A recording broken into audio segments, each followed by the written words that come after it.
Este vídeo é um oferecimento de... Venha conhecer a loja de camisetas do Somos Tokufãs. Link na descrição.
Japonesa em eventos pequenos em Kaikan. Já vi muito aqui no Rio, já cantei aqui em karaokê Taikai. Muito legal estar aqui. Uma ótima maneira de passar o domingo e ainda bem que não tá o calor que fez ontem, né? Nossa, ontem. Ainda bem que a chuvinha deu uma trégua aqui. Nossa Senhora. E é legal ver toda a galera ainda no Conete reunida, né? Sim, pô, muito bom. Tô mostrando o livro do Jasper ali já pro pessoal, já umas páginas, já eu tenho uma exclusividade aí que eu trouxe aí. E é justamente disso que a gente quer falar, né? Porque sucesso no Catarse bateu quase 300, Muito, 200, né? E aí deve ter gente que ainda não conhece ainda o projeto, né? E aí eu queria que você contasse um pouquinho da história, né? De como surgiu a ideia de trazer, de criar, né? Um livro sobre o Jaspion. Guia, né, mágico, que tá maravilhoso, sim, diferente aí das coisas que a gente tem aqui no Brasil. Sim, eu sempre senti falta de um material nacional parecido com os japoneses. Né? O que eu mais gosto de colecionar de Tokusatsu são livros. Livros de imagem, livros de informação. O livro é minha tara, mais do que boneco, mais do que brinquedo, é livro. E eu, desde os anos 90 tenho uma coleção, gosto muito. E sempre pensei que aqui tem uma quantidade enorme de fãs, de pessoas que viveram a época, não só os fãs linha dura como a gente, assim, o núcleo, assim, fanáticos, mas também pessoas que viram aquilo na manchete, pessoas que hoje estão mais ou menos com a nossa idade, com a minha idade, pelo menos 40 anos. Muitas pessoas já têm família, já têm filhos, quer mostrar para os filhos. Então, assim, tem um mercado, porque é um projeto que a gente precisa viabilizar como projeto mesmo, né? Porque senão vira um fanzine, não é essa a ideia, é fazer um livrão mesmo, igual o Japão faz. E não tinha ninguém ocupando esse espaço. Não tinha nada. Havia a própria Sato, falamos com o pessoal da Toei. Eu fui em maio para o Japão, fui no escritório da Toei. Muito foda, foi muito legal. Porque a Toei tem o mesmo escritório até hoje, desde muitas décadas atrás. Então eles me apresentaram, eu fiz um tour pela empresa, eles me apresentaram a sala de roteiro, a sala de produção, onde foi produzido o Jaspion, onde foi escrito o Jaspion, sabe? O mesmo lugar, assim. E a gente conversou sobre o livro e tal. E aí nasceu, tá quase nascendo. Eu trouxe algumas páginas aí, tá lá com a Beth, depois o pessoal se quiser dar uma olhada, já impressas na qualidade que vai ser mesmo, né? Vocês vão ter. E é um guia visual definitivo que conta um livro que conta a história do Jaspion no Japão. É o enredo da história. A gente tem guia de episódios, guia de equipamentos, guia de vilões, guia de monstros. E também conta a história no Brasil, que é uma coisa que eu queria muito. O primeiro passo para esse projeto, na verdade, fui eu e o Adriano Almeida, a gente querendo licenciar a Metallic Bible, que tá ali, é um livro de Metal Heroes que vai do Gaban até o Spielvan. Falou, vamos tentar lançar isso no Brasil. A gente foi atrás, falou com o pessoal lá, via Toei sempre, né? E a resposta foi, olha, é um livro de uma editora que eles não vão liberar se vocês não tiverem nenhum trabalho ainda no portfólio. Vocês não vão conseguir licenciar porque eles não vão confiar um projeto deles aqui dessa magnitude na mão de uma editora estreante que não sabe se o trabalho é bom, se o trabalho é ruim, dá pra entender. Aí a Toei falou, por que vocês não fazem um de vocês? E aí já me acendeu a lâmpada. Eu falei, eu prefiro. Porque a Metallic Bible, querendo ou não, não vai falar nada sobre o fenômeno no Brasil. E Jaspion tem muito mais a dizer sobre o fenômeno no Brasil do que no Japão. No Japão, o Jaspion não foi um grande sucesso, né? Foi mais um ali dos que deram errado um pouco. Foi uma grande aposta da Toei Company e foi uma aposta frustrada, não atingiu a meta deles. Tanto que mudou de horário, o Jaspion tem uma história de bastidor bem legal. A gente conta tudo isso no livro também. Então o livro é isso, ele é um material, é um guia visual definitivo, porque a gente tem muitas fotos, eles mandaram um acervo de imagens, de mais de 1000 imagens maravilhosas pra gente. E ele também é um guia de informação sobre o seriado em si e sobre os bastidores do seriado no Brasil e no Japão. Muito bom. E diferente de um produto licenciado que já tem todo o material pronto, é só traduzir, adaptar e fazer, vocês tiveram um trabalho muito grande de pesquisa. Entrevistas. Você pode contar um pouquinho pra gente de quem que vocês entrevistaram, né? E vocês vão trazer isso também pro livro? Sim, a gente entrevistou muita gente, não conseguimos algumas, bem triste, inclusive. Junichi Haruto a gente não conseguiu trazer pro livro, tentei, mas eu tentei quase na casa do cara, sabe? Tentei de todas as maneiras, mas infelizmente não deu certo. O Ricardo Kurosaki, enfim, impossível, mandei e-mail para ele, tentei via pessoas lá do Japão, ele tá lá recluso na Okinawa, todas as coisas, tá aqui, tá lá, ele quer. Se ele não quer tanto assim, tudo bem, o livro vai estar muito legal sem ele também. Mas a gente teve a participação do Takanori Shibahara, que foi o dublê do Jaspion, a pessoa que vestia a armadura do Jaspion até a metade da série. E aí ele briga ele se decepciona com o Japan Action Club e ele sai fora do Jaspion e ele sai fora do Japan Action Club também. E essa história está no livro, ele conta isso, é bem interessante. E ele é um cara que criou as poses, né? O jeito de chamar o Dylion, a transformação. E ele conta muito como é que foi, né, ser o Jaspion, criar o Jaspion por dentro da armadura, que é super importante, tão importante quanto o próprio ator. A gente entrevistou o Akira Kushida, maravilhoso, falando da trilha sonora. É uma trilha sonora que, né, é talvez a maior trilha sonora de um herói japonês aqui no Brasil, só que no Japão pouca gente conhece, né? É super obscura a trilha do Jaspion, não foi uma coisa que marcou muito, né? Então o Kushida conta tudo isso, ele fala muito sobre o Brasil. Shows de Tokusatsu, acho que eu nunca vi. Recentemente ele cantou a Powerful Fighter Jaspion, assim, mas muito por influência do Brasil. Tem aqui meu repertório, eu cantava Super Hero Spirits, foi maravilhoso. A gente entrevistou também o Hiroshi Watari, a Kiyomi Tsuda, né, Angry, do número. A gente entrevistou também o Carlos Takeshi, dublador do Jaspion.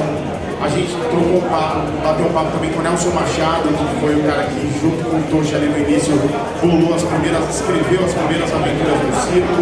A gente fala muito sobre o circo show, tem muita coisa também citando o Adriel, tem fotos, o Adriel forneceu algumas informações preciosas. Uma coisa que eu senti fazendo esse livro a parte brasileira é muito mal documentada, sabe? Você pega os materiais do Japão, tem tudo documentado, datas e dias e isso, tem tudo.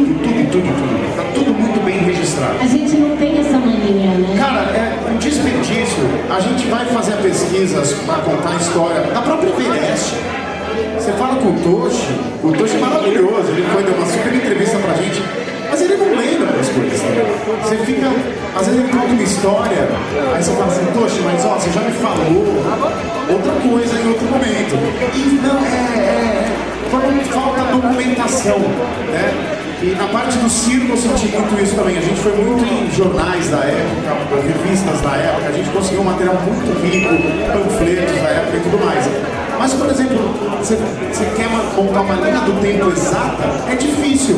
Aí fui falar com o Adriel Mineirão, como é que foi o show do Mineirão? Ele foi em que ano? É 88, 87, é 89, e depois, quando que vira Tokyo Space? Quando que ele sai do IMB e quanto tempo demora até virar circo, quanto tempo vai para Radial Leste e tal. Aí a gente vai conversando, foi assim, entender. Temos um texto bem legal sobre isso, inclusive com informações de revista, de dinheiro mesmo, sabe, produção, custou tanto. A gente juntou depoimentos de quem estava lá, a gente juntou informações que saíram na imprensa, a gente juntou panfletos, e isso que é legal do livro. O livro, ele vira um registro. Esse livro vai virar um registro que não existe. Então a gente fez um trabalho bem de pesquisa profunda mesmo na parte brasileira, para conseguir contar essa história. Né? Por exemplo, na parte de VHS, saiu em Betamax, assim, sabe? Pouca gente sabe disso. E aí você começa a ir em revistas da época, fazer pesquisa em arquivo. Né? Eu contei muito com a ajuda do Matheus Moza, do Ivan Betarelli, que são dois pesquisadores muito incríveis, para ir atrás de material de memorabilia mesmo. Quando que saiu a Betamax? Não, é 86, tá, mas é 86 em agosto, ou em setembro, 86 em novembro, né? Porque a gente descobriu que já é de 86 que saiu aqui. Durante muito tempo acreditou-se que era 87, mas não, a primeira VHS do Jasper saiu ainda em 86, Changeman saiu em 87. Então assim, é um trabalho de pesquisa mesmo, que é metade do livro. A gente não consegue aprofundar tanto, né? Tipo, o circo tem a página do circo, a VHS é a página do VHS, o post é a página do circo, porque o foco é realmente o Jaspion mesmo, as fotos que a Toei mandou e tal, e a gráfica. Mas tem essa parte também que eu acho que vai ser uma jornada essa leitura, sabe? Quando vocês pegarem o livro para ler, vocês vão ser transportados para aquela época. Como você disse, né, você falou com bastante gente, mas infelizmente não dá para colocar, vocês têm que filtrar as informações para colocar no livro, para seguir esse storytelling do livro, né? Qual que foi a entrevista mais emocionante que você chegou a fazer? A gente entrevistou um cara que é o Shuichi Kokumai. Ele trabalhava na parte de efeitos práticos na época. E, cara, foi maravilhoso assim, falar com ele, porque ele é um fã de Tokusatsu. Ele até hoje faz produções independentes, ele faz filmes, ele ama o negócio. E por amar muito, ele lembra muito. Né? Porque é complicado, né? Às vezes você entrevista uma pessoa, a pessoa não lembra. Você precisa ficar arrancando, né? Porque a pessoa gosta, porque foi só um trabalho. Ele não. E ele trabalhou no set do Jasper. Ele trabalhou fazendo os efeitos práticos, fazendo de tudo. Ele fala que ele era chamado de faz tudo pouco mais. Sabe?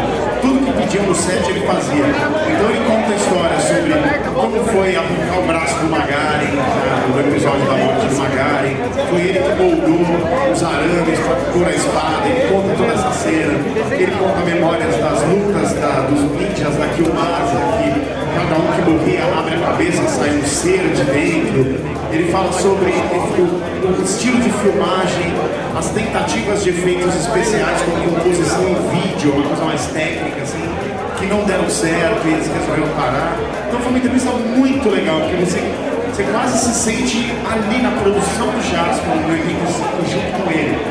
Tanto que é um cara que não é conhecido do público, ninguém tinha ouvido falar, né, do Shuichi Kokumai, é um nome que não é do destaque, mas eu dei maior espaço para ele nas entrevistas. A entrevista com mais páginas é dele, porque é maravilhoso o que ele fala. É um nível de bastidor que a gente nunca viu. Então eu abri o espaço para ele lá, são 6 páginas do Shuichi Kokumai, com fotos maravilhosas, tem foto dele do cockpit do Daigen brincando, então tem fotos de bastidores inéditas também. Essa foi sem dúvida a entrevista mais surpreendente e que agrega mais informação aí ao fandom. Acho que a galera vai curtir bastante, porque todo mundo tem curiosidade de bastidor, né? Saber esses detalhes. E é pouco, hoje é tudo digital, né? Tem pouca informação, né? Não tem tanto material de bastidores daquela época. Então, tudo que vem de informação nova é precioso. É muito precioso. Vocês vão adorar. A entrevista com o Kokumai é muito foda. Ele conta umas coisas assim, ele ficava interrompendo a entrevista e falava assim, Ricardo, você tá falando, né, que o efeito, isso, mas olha, era tudo no improviso, né? Era tudo no improviso. Não vai achando que eram efeitos, a gente fazia do jeito que dava. Sabe aquela tomada aérea da cidade, lá pro final da série, que a gente vê a selva de Santa Cruz pegando a cidade? Você vê vocês lembram dessa cena? Que as casas, é tipo um mapa da cidade por cima, assim, e tem um verde em volta, assim, né, mostrando que a cidade a floresta está avançando. Ele falou, aquilo a gente fez com Aonori, que é uma alguinha em pó da culinária, que você coloca na comida. E eles jogaram esse pozinho de alga assim, em cima de uma foto e foram pondo no prédio, na casinha, e ele virou a foto da selva do Satribu, sabe? Coisas assim, está cheio, a entrevista está muito boa. Isso é muito legal. Agora, falando desse quesito aí de produção, vocês tiveram que fazer ali uma pesquisa muito grande. E qual foi o momento assim que você achou que você ia travar na pesquisa? Tipo, qual foi as informações mais difíceis de você conseguir? Você conseguiu a abertura, né? Na Toei, eles te mandaram ali um monte de material, você conseguiu um monte de entrevista, mas você está falando da dificuldade principalmente aqui no Brasil, né? Chegou algum momento que você falou, aqui eu travei, aqui eu não. Tem alguns buracos ali A do Brasil é bem complicado, viu? Betamax mesmo. A gente ainda não sabe se saiu tudo aqui ou não, as fitas. Mas é um detalhe, tudo bem. Mas a gente queria pôr com precisão, sabe? Aí acaba tirando do texto. Tipo, foram lançados no Brasil, foram lançados tantos volumes, ou toda. A gente teve que tirar. Mas não teve, assim, o trabalho a gente descobriu muita coisa. No circo também teve uma hora que eu estava com muita dificuldade de montar a linha do tempo, mas a gente conseguiu. E da parte japonesa, o triste foi não conseguir a entrevista com o Junichi Haruta. Mais do que Kurosaki. O Junichi Haruta doeu. Foi uma pena. Se tivesse o Akari, Kyomi e Haruta, tá tudo certo e tal. Infelizmente não tem. O livro tá incrível mesmo sem, né? Mas foi uma perda, assim, sabe? Infelizmente. E Jaspion, assim, é meio que óbvio que vocês escolheram o primeiro Jaspion por conta da grandeza dele aqui no Brasil. Aí vocês montaram a Mozu, tem planos de continuar trazendo outros heróis? Tem que ter, né? Agora em abril empresa, se não tiver projeto, faliu. Não, tem, a gente vai, ano que vem, a gente tem planos muito ambiciosos, assim, para lançar coisas. A gente não vai ficar só no Tokusatsu, a gente quer ir para Sensei, sabe, pegar nostalgia, né? Sensei é uma história muito também mal contada, de certa maneira, em livro. Não tem. Exato. É um livro, não tem um livro sem ser contando bastidores da série, falando tudo. Então a gente está indo um pouco desse lado também. Queremos continuar com os guias. Eu queria muito começar a fazer Sentai também. Eu queria fazer Changeman, Flashman. Queria muito. Aí os direitos são da Hasbro, né? A Toei mandou a gente para lá, a gente está falando com a Hasbro. E vamos ver o que vai dar. Porque a Hasbro também, você chega para falar com eles não sabem o que é Super Sentai. Vocês querem fazer coisa de Power Rangers? Não é Power Rangers. Super Sentai. Tá, mas o que seria? Então eles não sabem o que eu... Então, só nisso fica muito tempo de resposta, porque eles não entendem que eles têm o poder de fazer. E é capaz de eles falarem assim, não, fala com a Toei. Aí eu falo com a Toei, fala com a Hasbro. Então, a gente está num processo assim de entender como é que funciona. Mas eu queria muito fazer o de Changeman. Pelo menos um guia visual de Changeman merece, vocês não acham? Changeman merece total. E a gente quer ir também pro audiovisual, né? Também não ficar só em editorial, mas também, de repente, documentários, de repente trazer séries. Eu queria trazer séries também, antigas, sabe? Séries antigas com dublagem só feita pelos mais velhos, para tentar fingir que elas saíram naquela época no universo alternativo, uma curadoria intensa de dublagem, de repente trazer aí o Live, sabe assim? Vamos tentar fazer coisas nesse sentido também, eu acho que daria muito certo. A gente tem uma pergunta do pessoal que está assistindo aí na live, é o Wilson, né? Ele perguntou assim, o que você acha que o Tokusatsu precisa para ser o que o anime é hoje no Brasil? É muito diferente. diferente, o anime tem muito anime. Eu acho que o Tokusatsu tem pouco. Eu acho que tem uma coisa de quantidade aí, que não tem como competir. Anime você tem centenas de séries, mas centenas. Você tem um serviço lá, como a Crunchyroll, que fica transmitindo quase junto com o Japão, mas dezenas e dezenas de séries. Então, não tem como, porque é muito multifacetado, né? Você tem anime de romance, você tem anime pra gente mais velha, você tem anime de robô, você tem anime pra criança, você tem anime histórico, você tem anime de todo quanto é tipo. Tokusatsu não tem essa variedade. A gente tem Super Sentai, Kamen Rider e Ultraman. E algumas produções ali soltas, Garo, talvez. Então, infelizmente não tem como virar o que o anime é. A menos que tenha muito Tokusatsu, tudo quanto é tipo. Né? Agora, o que eu acho, é o que eu falei no começo da palestra, é que o espaço do Tokusatsu no Brasil é muito mal ocupado ainda. Que não vira um anime, mas eu acho que dá para ser uma comunidade muito melhor atendida. Eu acho que tem público para séries mais clássicas voltarem, séries inéditas clássicas, tem público para séries atuais trabalhar, e isso o Sato está fazendo isso, né? E eu espero que agora, né, com a dublagem do Kamen Rider Build, isso veiculando, possa chegar em público novo, sabe? Aquela pessoa que vai ser nostálgica do Build. Vai estar aqui no Kaikan Aniwa daqui a 20 anos, no evento. Porra, Build é da minha época, vestida de Build, dentro do viu. Então acho que a dublagem é muito importante. Né? A dublagem ela conecta, são séries para criança. Né? Então a dublagem tem que existir para essas crianças assistirem e serem transportadas para aquele universo. Né? E o que a Mozu quer fazer? Livros, de repente trazer documentários, eventos, é legal pra caramba. O pessoal aí que está organizando esse evento, por exemplo, ou gente pelo Brasil inteiro, vamos organizar mais eventos, mais encontros como esse, né, que possam ir ficando grande, fazer direitinho, profissional, para a gente conseguir ter um mercado, né, que esteja atendido por todos os lados. Séries novas, nostalgia rolando, livros na livraria, eventos acontecendo. Eu acho que a gente tem como chegar nisso, porque o Brasil é um dos maiores países, é um dos que mais viu Tokusatsu na história, fora do Japão. Pô, a gente tem tradição, a gente tem gente de todas as idades que gostam, desde a época do meu pai, sabe, que via National Kid, até a molecadinha agora que assiste pelo YouTube o Ultraman novo, sabe? Não, e é legal porque a gente que cresceu com eles, né? Hoje muitos já são pais, mostram os seus filhos, então a gente tem que alimentar essa nova geração com muita coisa, né? Mas é que nem você disse, infelizmente quem falta acesso, tá chegando devagar, mas está vindo.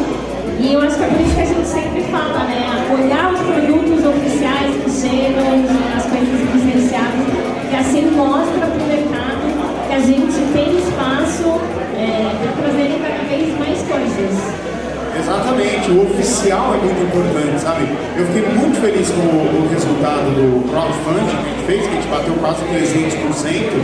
Isso foi muito incrível, porque é isso, né? É um apoio fenomenal, oficial. Isso é bom porque gera uma verba pra gente nascer saudável. A gente duplicou a tiragem do livro. A gente imprimiu em 2.000, foi para 4.000. A gente duplicou a tiragem. A gente com isso vai chegar a muito mais pessoas, vai vender esses livros, vai ganhar dinheiro, vai pegar esse dinheiro, vai conseguir investir para trazer uma série, ou para fazer um documentário, ou para fazer o próximo livro sem grandes dificuldades. A gente ainda vai fazer crowdfunding dos projetos, mas a gente consegue trazer uma verba de fazer um evento da Mozu, trazer atores, não sei, né? Se a gente estiver saudável financeiramente, a gente consegue aplicar no que é o que a Mozu faz, que é uma editora, um selo, na verdade, que trabalha a nostalgia, muito inclinada para o Tokusatsu, não sei por que será, mas que trabalha a nostalgia, né? A gente quer atuar forte nisso aí. Alguém aqui quer fazer alguma pergunta?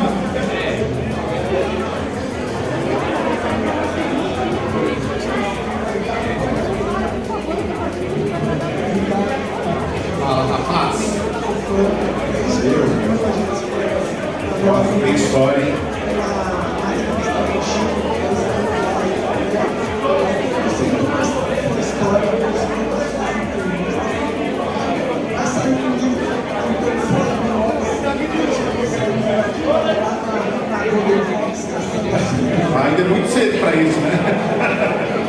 livro de memórias.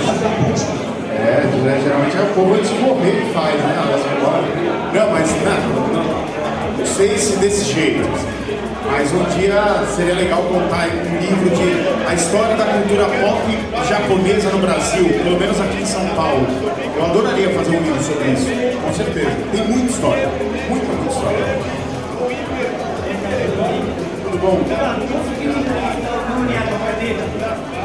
Não, a gente tentou falar com ele, mas o livro tinha um problema de espaço também. São 176 páginas.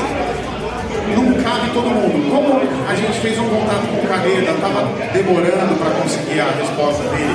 E o Caneda, no Jasper, ele fez só close, né? Então é o Takanori Shibahara fazendo até mais ou menos o 28, ele é o cara. Depois o Kazuyoshi Yamada substitui ele. E os closes são feitos pelo Noriaki Kaneda. Então eu achei que é mais Jaspion mesmo, exclusivo, ou o Takanori Shibahara. Então a gente ficou com ele e ele fala sobre toda a parte de ação. Cara, eu fazer uma pergunta. Gostaria de saber se é possível fazer o Jiraiya, o grande herói. Eu vi a série semana passada. Eu acompanhava a parada. Eu voltei para a série. Para mim, é uma fantástica. Muito grande pela do Jiraiya, especialmente. Vai ser tremendo. Eu acho que é a nossa próxima aposta natural, fazer o Jiraiya.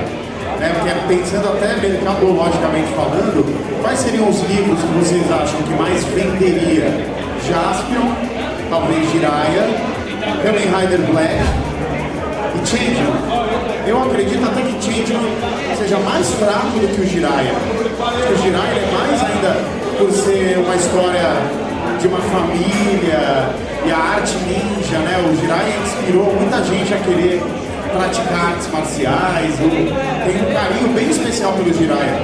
Fica tranquilo que em algum momento vem, talvez já ano que vem. É que esses livros, assim, a Mozu, a gente quer fazer também licenciar coisas, pegar coisas prontas do Japão e só traduzir e lançar aqui, igual tantas editoras fazem. Produzir um guia desse, brother, é muito tempo. É o trabalho de um ano, sabe? Você tem que ficar debruçado. Então, se a gente falar é Jiraiya, minha vida passa a ser Jiraiya. Assim, eu caso com o Jiraiya durante um ano, entendeu? Eu fico mergulhado no universo do Jiraiya, o que não é má ideia, né? Eu adoraria fazer. E eu acho que vai rolar. E já tem abertura, né? Quantas vezes que nós somos quase brasileiros já, né? Pois é, né, meu? Pois é, a entrevista tá garantida, não, mas é legal fazer uma entrevista com o Masaaki Hatsumi enquanto ele ainda tá vivo, ele tá super velhinho. De repente ir pro Japão entrevistar ele, né? Sempre legal. Com certeza, vamos lá. Boa tarde. A gente sempre falou disso de lançamento bem mais público.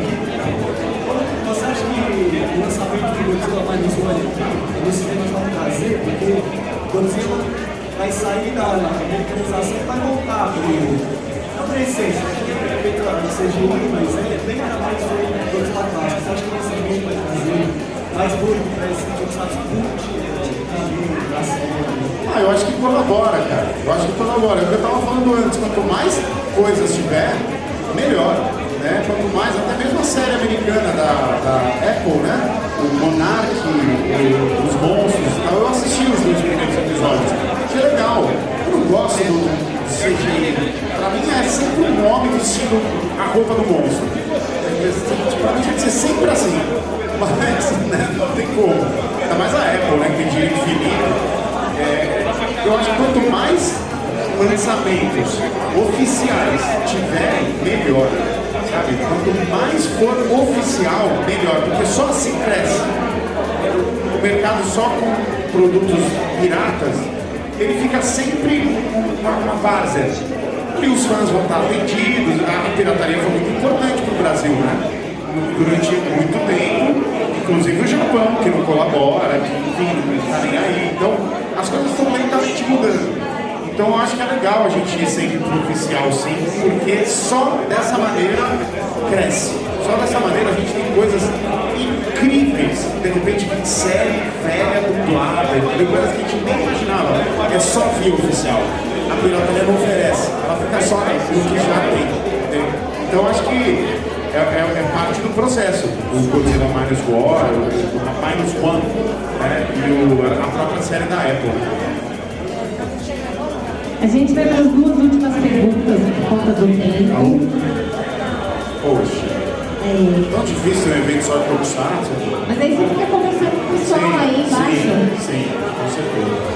Vamos lá ver, ó, o livro do Chato. Grande Ricardo, beleza? Ah, cara, tudo bem? Tranquilo. Então, fala um pouco da sua carreira musical, né? Você conviveu com grandes cantores de anime song, de produções, você fez parte do Media Project, teve a oportunidade de conhecer grandes nomes como Hironobu Kageyama, que até o próprio Mizuki você deve ter conhecido também. Sim, cantei com ele já. Então, Mizuki, Kushida, Kitadani, Takayuki Miyauchi. Então, pra você, essa experiência sem dúvida teve um grande significado na sua vida, né? Um sonho que você deve ter realizado. Fala um pouco da sua experiência com essa galera. Fala. Deixa eu te pedir, você consegue tirar umas fotos pra mim? Depois eu queria postar, eu partilho e tal. Registrar, né, um momento. Geralmente a gente sempre está entrevistando outra pessoa junto, né? Nunca sou eu te entrevistando. Claro. Cara, é o orgulho da minha vida. É uma emoção que eu nunca me acostumei, assim, né? Por mais que eu comecei a cantar com o Jan em 2015, 2005. Então é muito tempo, daqui a pouco é 20 anos já, sabe? E é maravilhoso ter a amizade dessas pessoas. Eu vou agora para o Japão agora em dia 11 de dezembro. A gente vai na Tokutour, né? Vai rolar Tokutour.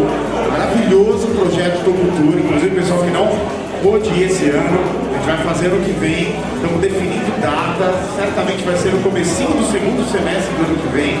Então já quem puder, é uma viagem cara, não tem o que fazer, mas quem puder já fica com a luzinha ligada, porque é inesquecível, assim, vai ser uma experiência que, olha, eu vou voltar, eu tô indo, assim, eu já fui em alguns lugares, tá, mas eu tô tão animado quanto qualquer um do grupo, eu tô assim, contando os dias, e aí depois da Tokutour eu vou ficar no Japão, né, a Tokutour acaba dia 22, eu vou ficar no Japão até o dia 9, mais ou menos, de janeiro.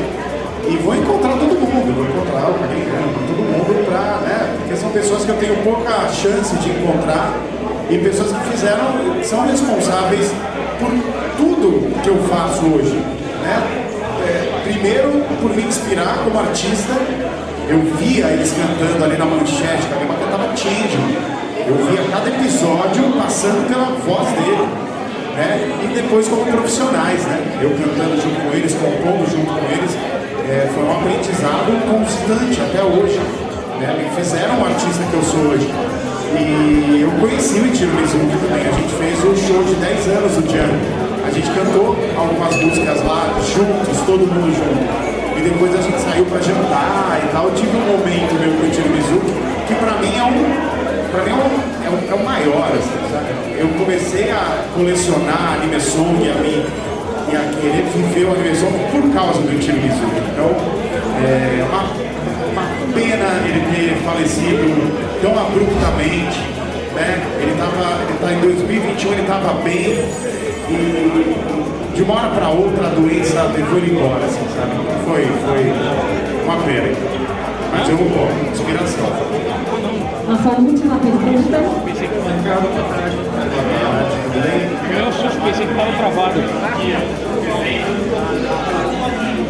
E é em janeiro e fevereiro que a gente vai mandar para todo mundo. Recentemente, eu estava lendo uma matéria disputa com diversos países. E foi que eu me liguei, né? Saiu aqui semanalmente ali em revistas e daí a gente tentar os loucos por aí. Fazendo a pesquisa pro livro, deu vontade de publicar algo nessa linha do mangá, ou dos quadrinhos nacionais. Mas essa é a minha pergunta, eu queria roubar ali um pouquinho, saber como está vindo essa parte de histórias em quadrinhos. Ótima pergunta. Muito antes do livro, eu já tenho a vontade de lançar os quadrinhos japoneses. São dois, né? O Jaspion foi coberto pela Terebi Land e pela Terebi Magazine. A Terebi Kun não.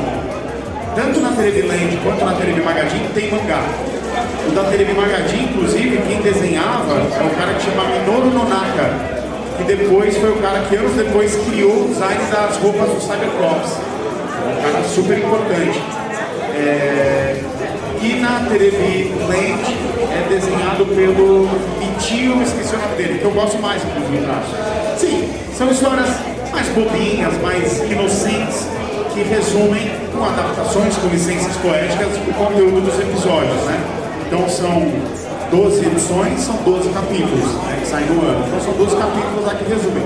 Seria muito legal lançar isso, vamos ver como é que é, né? Porque é algo tão obscuro, até para os japoneses. É um quadrinhozinho da revista dos meses de 85. Não é uma coisa que eles têm preservado, como um quadrinho tipo One Piece, assim, sabe? É uma grande marca, uma coisa esquecida mesmo. Então, pelo que eu já conversei com o Ed, inclusive, ele falou que já até tentou isso, e os japoneses não têm. Eles falam, cara, a gente não tem mais isso. Assim, a gente pode tentar licenciar para vocês, mas se vira, escaneia. Só que assim, eu não tenho todas as revistas da época. Então eu teria que fazer outro trabalho arqueológico para escavar isso com colecionadores e fazer um scan licenciado, blá blá blá blá. No livro, a gente tem uma parte de quadrinhos nacionais, 4 páginas, compilando todos os lançamentos da Ebal, todos os lançamentos da editora Abril. Inclusive uma das páginas está aí, eu trouxe. É edição coleção mesmo, o enredo, aquele enredo todo louco da Abril. E na parte de produtos japoneses, tem umas fotos das Terebis, Terebi Kun, da Terebi Land, da Terebi Magazine, e tem a capa e uma página de um dos mangás. A Terebi Land saiu compilado até a metade dos quadrinhos de Jasmine Changeman. E também super difícil de achar. O Mota tem. Mostra tem tudo, O Mota né? não tem, né? Mostra tem tudo. Então tem lá uma pequena parte mostrando a existência e falando um pouco disso. Isso, né? Queria agradecer você, Ricardo, aí pelo bate-papo. Pessoal que não conseguiu participar do Catarse, vai conseguir, vai ter uma tiragemzinha extra aí. Vai. O livro o pessoal do Catarse que comprou vai receber antes, né? A gente não vai vender sem entregar o primeiro para a galera do Catarse. Mas a gente vai fazer isso entre janeiro e fevereiro. Começa a entregar para todo mundo, entregou tudo, a gente vai. Eu não sei ainda ao certo, certamente a gente vai ter uma loja virtual, a gente vai tentar colocar isso na Amazon, vai tentar colocar em pontos de venda, de repente na Liberdade, lojas de quadrinho, comics, a gente vai pôr o livro por aí. Então, sim, todo mundo vai poder ter o seu Jaspion visual definitivo. E é importante a galera comprar, agora que porque o pessoal entender, o Catarse é um financiamento coletivo. Então todo mundo junta a força lá e o livro nasce. Agora que ele nasceu, ele vai estar no mercado. E é importante a galera comprar o livro no mercado para a gente conseguir avançar. Para a editora Mozu ter dinheiro no caixa para poder fazer coisas legais, um atrás do outro. Para todo mundo ser feliz, assim, ter o que gosta. Show! A gente tem aí uma lembrança para você, olha só. Curou da lembrança? São 20 anos aí de tokusatsu.com.br, com certeza você fez muito parte disso, né? Bem, e aí... Tudo sem, cara. Ixi, legal, arigatou. Aí, ó, fotinho.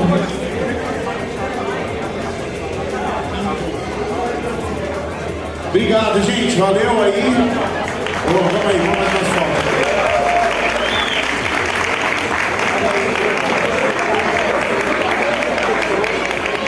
Muito obrigado pela parceria a todo mundo. Eu sei que muita gente aí já comprou o livro, apoiou pra caramba. Vocês são demais. E quem tiver curiosidade, tem umas páginas ali que eu trouxe só pro pessoal do evento eles dar uma olhada. Valeu. Muito obrigada, Rita.